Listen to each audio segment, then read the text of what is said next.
Hi, and welcome to From a Full Cup. I'm your host, Natalie Mullen, a certified wellness educator, speaker, facilitator, and teacher. From a Full Cup is a mental wellness education podcast that helps women prioritize their wellness and put themselves first, because you can't pour from an empty cup. I present unique wellness tips and strategies in ways that are relatable and practical and can be adopted for your lifestyle. Whether I'm speaking at an event, facilitating a workshop, or coaching clients, I'm passionate about helping women dream big, take action, and move the needle forward to achieve the life they want. Now, let's get started.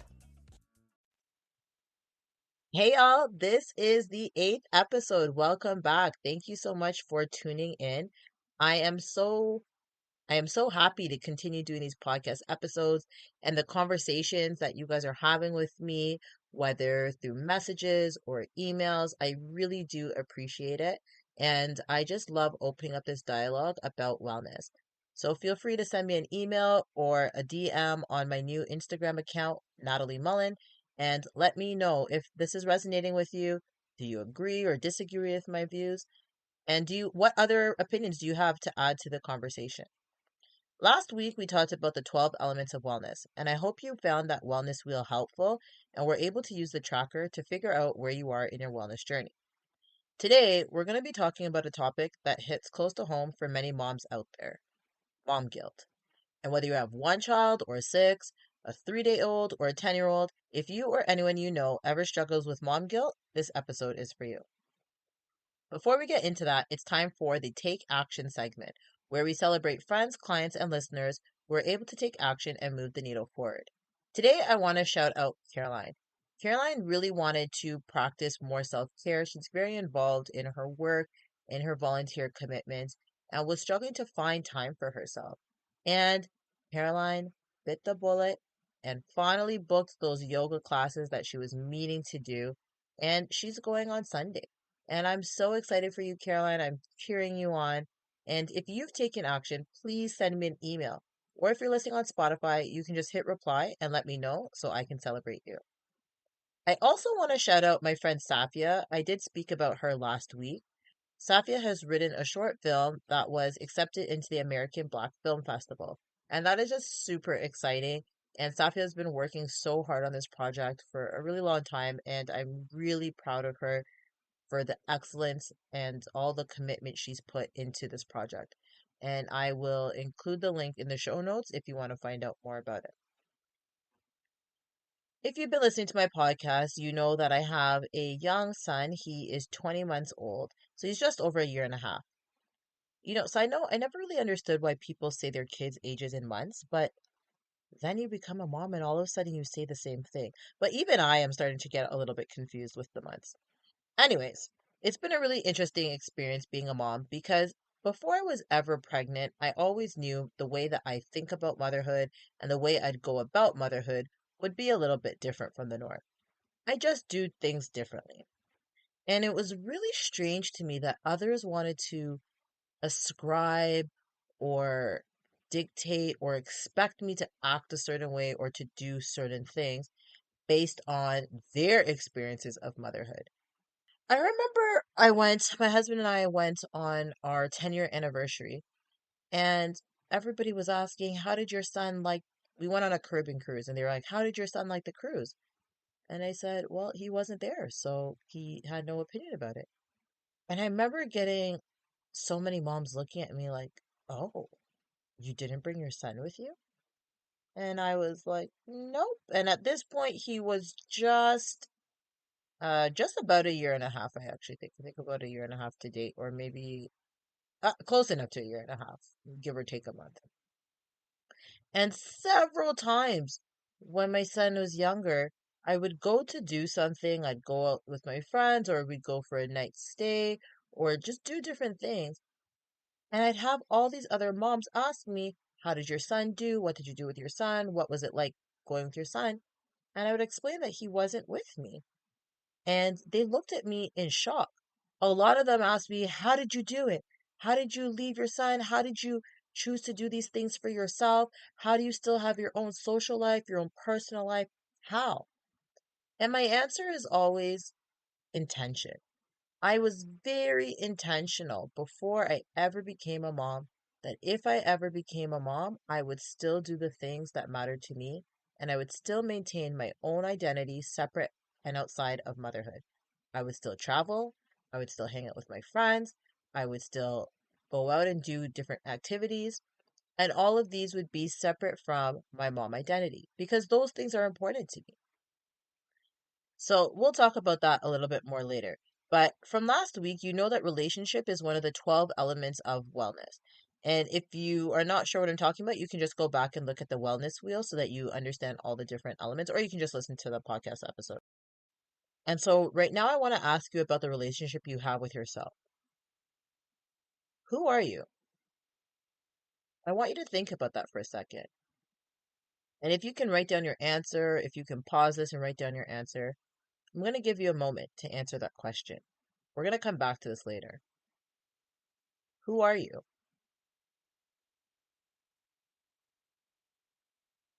Today we're talking about mom guilt, as I said, but what exactly is mom guilt? I want to think about mom guilt like this. Mom guilt is like a heavy backpack that a mother carries around with her everywhere she goes. It's always present, weighing her down, and it's hard to put down. This backpack is filled with thoughts and feelings of self doubt, inadequacy, or just failure to meet their own expectation or society's expectation of how they should be a mother.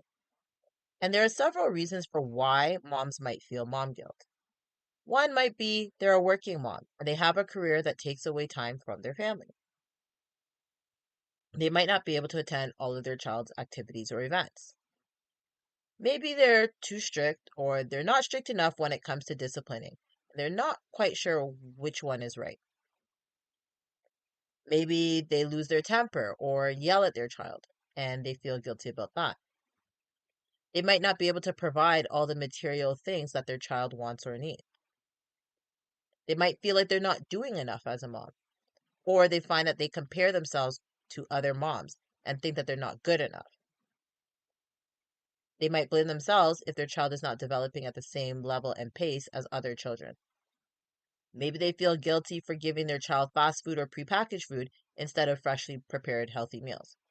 Honestly, there are tons of reasons for why moms might feel guilty, and some of them are very personal, and those moms might not ever reveal them. And I just want to say, I'm saying the word child, but obviously, if you have more than one child, then it becomes children. But I want you to think about, have any of these thoughts or feelings triggered you before? Have you ever experienced mom guilt? And if you have, it's okay. I do think it's normal for every mom at some point in their journey to go through mom guilt.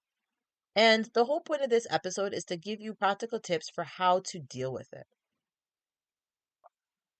I want you to evaluate your motherhood journey so far, whether you're a few weeks in or maybe several more years. When I speak to a lot of moms, and I just happen to have many of my clients who happen to be moms, a recurring theme I sense is a detachment from self.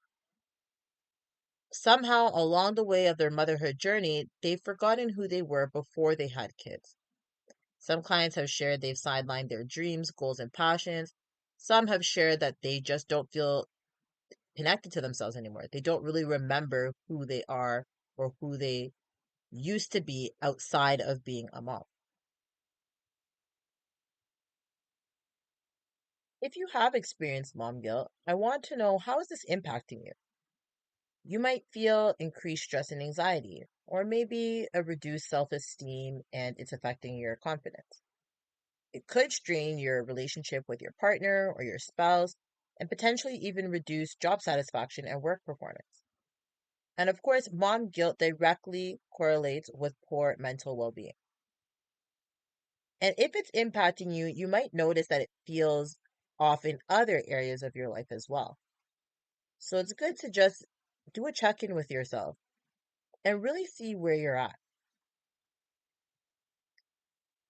I want us to tackle some of the subconscious limiting beliefs that those experiencing mom guilt might have before I give you the practical tips of how we can overcome this. One belief is that I'm not doing enough for my child. And I really want you to think about this in a different way. You are doing the best you can. You are doing the best you can to provide, love, care, and support your child. And everything that you do for those reasons contributes to your child's well-being and growth. Another belief is that you should be able to handle everything on your own. And I don't know where this idea comes from. I really do think it's more of a Western mentality where we are encouraged to think about individualism. But society used to be made of clans and of tribes, and many places around the world still have those kinds of family structures and community structures where all of the burden of child rearing didn't just fall on the moms. It was a community task. You had aunties and grandmothers and other women who were a part of the child rearing experience. So I want you to know it's okay to ask for help when you need it. Seek out support, whether from family, your spouse, friends, or paid professionals that can help you be a better mom and create a community of care where it's not just on you.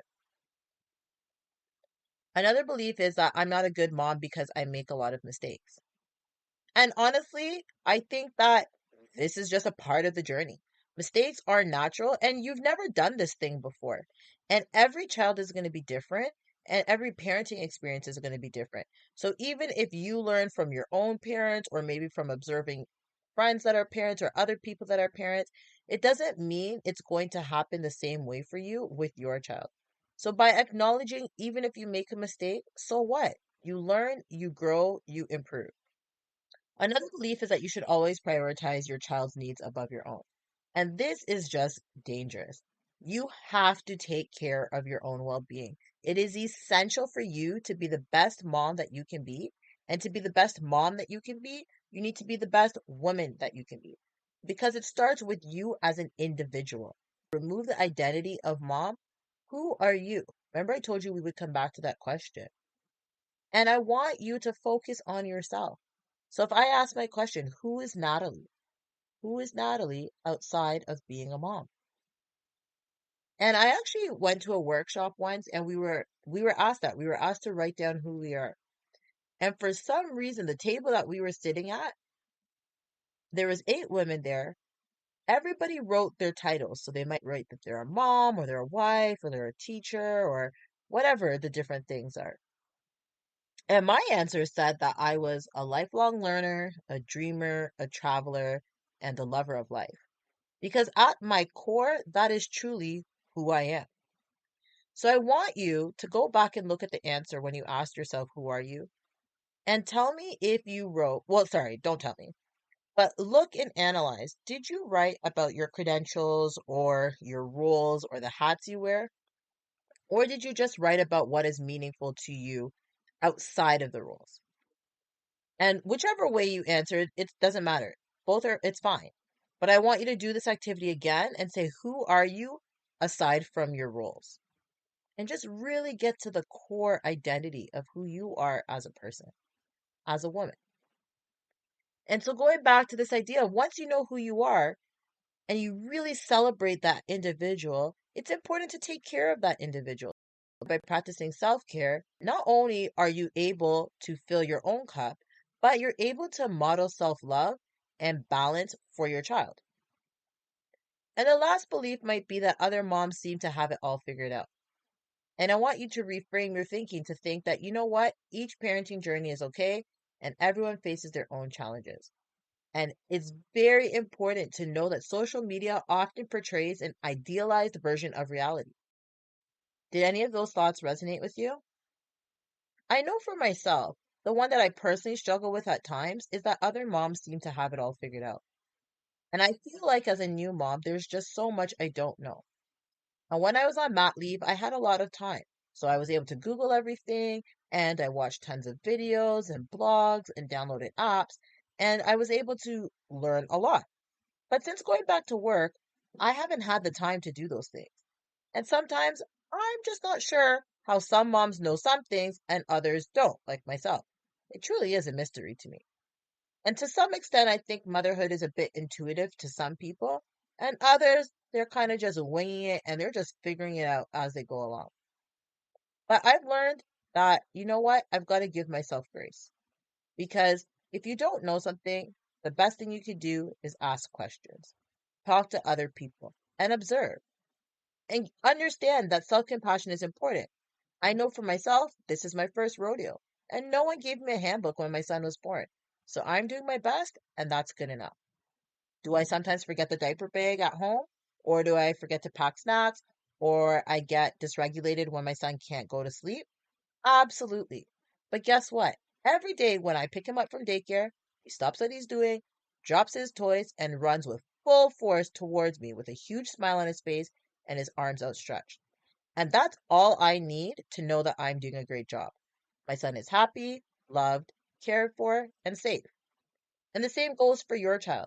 So I want you to change the idea and the expectations you have around the type of mother you're supposed to be. Everyone says moms are superheroes, and we are, no doubt about it. But sometimes this honor can also be very burdensome. And as moms, we need to give ourselves grace and give ourselves permission to temporarily set down those capes. You don't have to do it all. Build a community of support. We need others to pour into us and give to us. And we need to focus on our self care and not just the care of our children and our spouses and maintaining the household. Hey, it's Natalie. Pardon this brief interruption. Are you guilty of taking care of everyone but yourself? If so, let me tell you about Me First, my one-to-one 7-step coaching program designed to help you build self-confidence, establish healthy boundaries, reframe limiting beliefs, implement self-care, and discover your biggest dreams. With Me First, you'll gain the tools to make lasting changes in every area of your life, from careers to relationships to personal growth and more. It's time to start prioritizing yourself. I am so passionate about helping you take action to live out your biggest dreams and have a full cup. If you're interested in learning more, book a free info call using the link in the show notes. Join Me First today and start taking the first step towards a happier, healthier you. Now, back to the episode.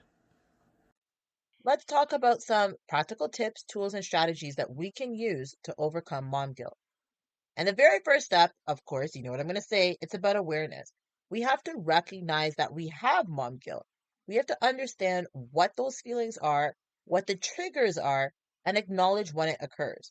And once you've identified those triggers, you can start to understand why you feel guilty and work towards finding a solution. One thing I would really encourage you to do if you do experience mom guilt is just to focus on the quality time that you spend with your child. You might not be able to give tons of time to them, and that is okay.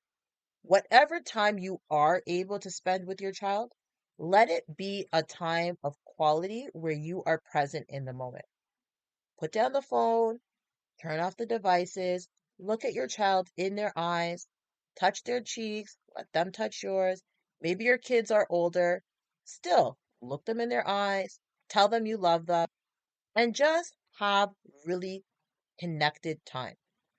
And you might not get it right all the time, but it's okay. Be present. Did you show up? Were you there? Because that's what matters. That's what they're going to remember. Were you engaged? Were you interested in what they were doing? Were you interested in their lives? And were you connected? That is what's so important, the idea of connection. And when you can, set a time for activities that you both enjoy. Maybe it's reading or playing board games or going to the park or having a tickle session. The meaningful moments are more important and the quality of time is more important than the frequency or duration of the time that's spent. Another tip is to seek support. If you are feeling this guilt, I encourage you to talk to your partner or spouse or other family members who can support you, and even your friends. Just let them know how you're feeling and also what you might need from them in the moment. Sometimes just talking about your feelings can help reduce the guilt that you're feeling. Motherhood for some, and especially when your child is very young or you're a first time mom and you're home alone with this baby, it can be a really lonely and isolating experience. So reach out to other moms who might be experiencing similar things and just talk to each other because that way you know that you're not alone. And also, you could try hanging out with your friends or looking for mommy and me groups if that's your thing. You can join online forums or perhaps consider therapy or counseling for additional support. But think about how you can develop a community of care so you don't have all the responsibilities of caring for your child. And this can be a mix of paid and free.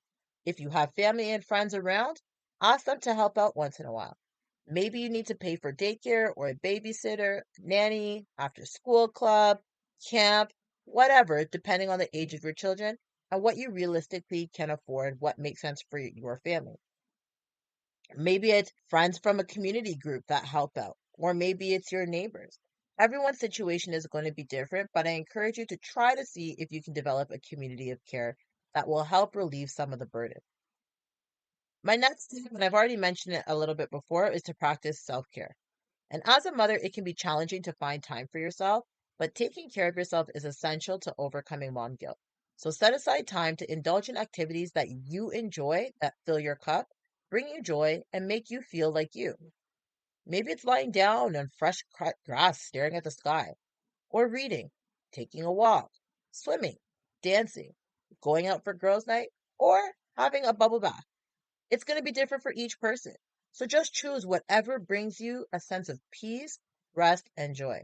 And I want you to prioritize self care guilt free, knowing that you will be a happier and more present mom as a result. And my last tip is to let go of comparisons. They do not serve you. Avoid the comparison trap. Every family has unique circumstances and parenting styles. Focus on your own journey, celebrate your successes, and be gentle with yourself when things get rough. You are a great parent, and just let go of all the unrealistic expectations that say otherwise.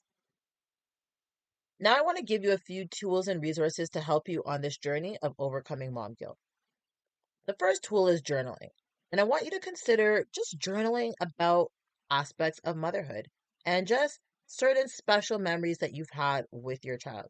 You can write down moments that make you feel proud, times when you felt connected to them, a small win that you had, a new thing that your child did, because this practice just really allows you to focus on the joy and fulfillment of motherhood and to remember those special moments, which can come in really handy when things get tough. This practice has been very meaningful for me personally, and it's so nice when I get to go back and read about my son's life when he was younger and also about my own journey as a mom. And I'm glad to say I'm so much more confident now than I was at the beginning. So I definitely have made progress. Another tool is about mindfulness and meditation. And sometimes there's days where you feel overly triggered or you might be feeling anxiety or stress. And it's going to be different depending on how old your child is and just what's happening in their lives. But mindfulness exercises can help you be present and recognize when guilt arises. And this will help you to acknowledge it and then let go. There are apps that you can use and guided meditations available, such as Headspace and Calm, to support your mindfulness journey. I was going to suggest specific resources like parenting books and podcasts, but I've decided to change my mind. I think as moms, we're just inundated with all these books and videos and apps and podcasts, all these things that we need to follow about how to parent your child and be a mom. And I think it puts a lot of pressure on moms to feel like they have to be perfect, they have to get it right. And I just don't agree with that narrative. I truly believe that deep down within every single mother that you have the foundation of what you need. And I want you to believe in yourself. You are capable and you can do this job.